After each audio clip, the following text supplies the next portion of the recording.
السلام علیکم۔ امید کرتی ہوں کہ آپ سب خیریت سے ہوں گے۔ اپنے نئے آنے والے دوستوں کو ویلکم کرتی ہوں۔ اگر انہوں نے میرا چینل سبسکرائب نہیں کیا تو فوراً سبسکرائب کر لیں، ساتھ لگے گھنٹی کے بٹن کو ضرور دبائیں تاکہ نئی آنے والی ویڈیو کی نوٹیفیکیشن فوراً حاصل کر سکیں۔ شکریہ۔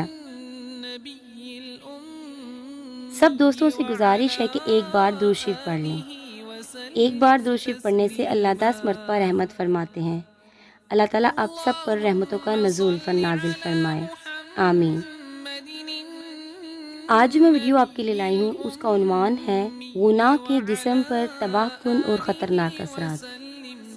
گناہ کے روحانی اثرات تو ہوتے ہی ہیں جو ہمیں قبر میں بھگتنے پڑیں گے، لیکن اس کے جسمانی اثرات کیا ہوتے ہیں آئیے دیکھتے ہیں۔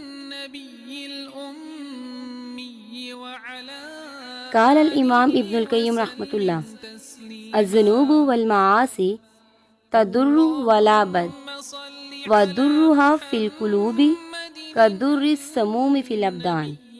الجواب الکافی۔ امام ابن القیم رحمۃ اللہ فرماتے ہیں گناہ اور اللہ کی نافرمانی ضرور نقصان پہنچاتی ہے، اور اس کا نقصان دلوں پر ایسے اثر انداز ہوتا ہے جیسے زہر کا نقصان جسم کو ہوتا ہے۔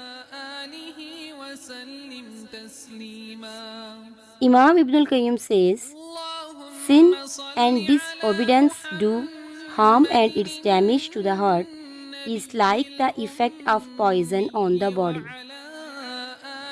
ایسی اور بہت سی اچھی اچھی ویڈیوز حاصل کرنے کے لیے میرے چینل کو سبسکرائب ضرور کریں، لائک اور کمنٹ کر کے میری حوصلہ افزائی ضرور کریں۔ آپ کے فیڈ بیک کا انتظار رہے گا۔ اس کو صدقہ جاریہ کے لیے آگے ضرور شیئر کریں، یہ وہ واحد چیز ہے جو روز محشر آپ کے کام آئے گی۔ اللہ تعالیٰ آپ سب کا حامی و ناصر ہو۔ اللہ حافظ۔